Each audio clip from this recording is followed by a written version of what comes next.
Alright guys, so back with another video today. So what we have here is another liberal turning on Justin Trudeau and calling out his BS. This is not some small liberal though.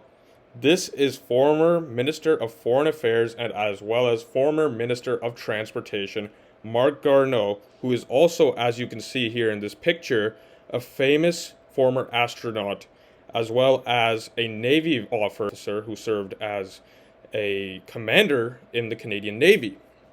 So he's a veteran and an astronaut, and he has experienced, decorated Canadian with decades of policy and political experience in different areas. So an altogether credible individual and competent, very competent. However, while serving in the riding of Notre Dame de Grâce, Westmount, and as a cabinet minister, Mr. Garneau was chastised by Justin Trudeau and dropped out of the cabinet as foreign affairs minister for standing in 2021, for standing at odds with Mr. Trudeau on several issues and refusing to be subservient to the prime minister, as reports say. This ultimately led Mr. Garneau to resigning from office in March of 2023, 2 years after being dropped from cabinet. Despite him having a solid performance in his riding and being a very experienced individual, Justin Trudeau still decided to drop him. Some say not only because of his partisan politics against Justin Trudeau, but also because Justin Trudeau wanted to virtue signal and have a 50-50 cabinet in terms of males and females. So you can see here Mr. Trudeau has sacrificed merit just so he can bring in his woke extremist ideology and essentially in positions that are not supposed to be inflicted with such ideologies, because those are positions like the minister, your cabinet, should be experienced individuals despite your race, gender, and whatever category you define as. It's decisions that are going to be affecting the state of our country.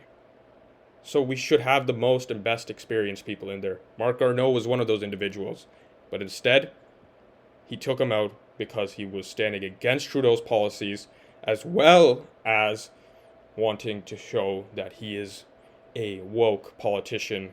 Mr. Trudeau took Marc Garneau out and made his cabinet a 50-50 woman-male cabinet. And as you can see, who came afterwards?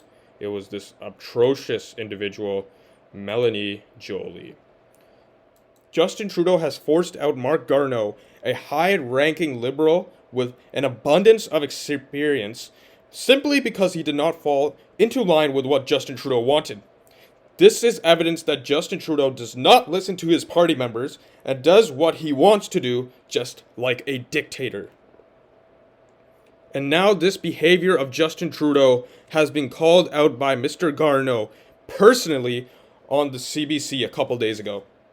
In a lambasting interview with CBC's Rosemary Barton, Mr. Garneau stated that the PMO's office acted as a sort of filter between Trudeau and his party members, as well as his cabinet. The following quote is a direct words of Mr. Garneau. There are occasions when a minister wants to talk directly to the Prime Minister, and I never felt, despite the fact that he said his door was always open, that was really something that he invited, he told Chief Political Correspondent Rosemary Barton. Mr. Garneau has also said that Mr. Trudeau did not seek his opinion on any issues as transportation minister when Mr. Garneau was in that role. He also said, generally speaking, Mr. Trudeau was not interested in the politics and the decisions going into transportation unless a major problem surfaced above. So instead, Mr. Garneau was then shuffled into the Office of Foreign Affairs.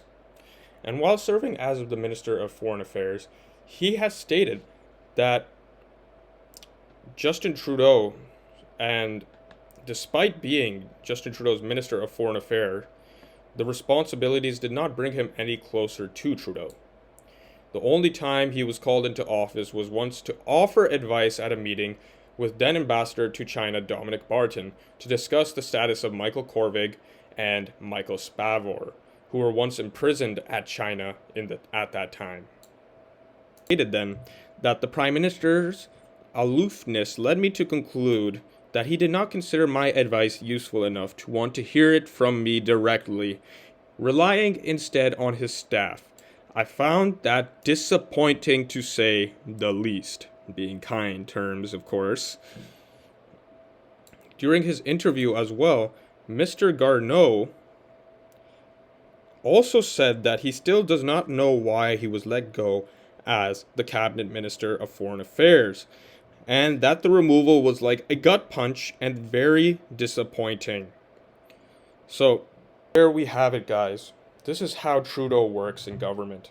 Not as an open and conscientious individual who's ready to take and receive criticism that his party members might bring up. Rather, he sits in the office of the PMO, shielded behind his staff, as a sort of disconnected mastermind behind the scenes, who makes decisions without consulting major cabinet ministers, decisions which are usually seen as ill-informed, as Trudeau does not care about making critical decisions for the better of the nation, but rather can only comprehend the optics and never the details. It has also been said before that Justin Trudeau does not care about the actual policies and their details of what he proposes. Instead, he leaves that all to his PMO staff, who, if I might remind you, are unelected officials. He is the optics-orientated individual and mastermind, only concerned about virtue signaling that allows him to stay in power. How incompetent can you be? How could it be that we let this man stay as our leader for another 4 years? It seems utterly irresponsible now that all the evidence is at the forefront that Mr. Trudeau is not a leader. He is a dictator in his own party. What he accused Mr. Stephen Harper of, former Prime Minister and leader of the Conservatives from 2005 to 2015, of being a one-man party, he himself is the very same thing. Mr. Trudeau is a one-man party, totally undemocratic, and does not represent the values that this nation is built on, which is democracy, freedom, and freedom of speech, freedom to criticize, and freedom to have your own opinion. Let me know what you guys think down below, and please like and subscribe. Really appreciate the support, and if you want to support this movement of keeping the politicians of our country accountable, then make sure to subscribe and also like this video. As they say, democracy dies in darkness. Thank you very much, guys, and have a wonderful day.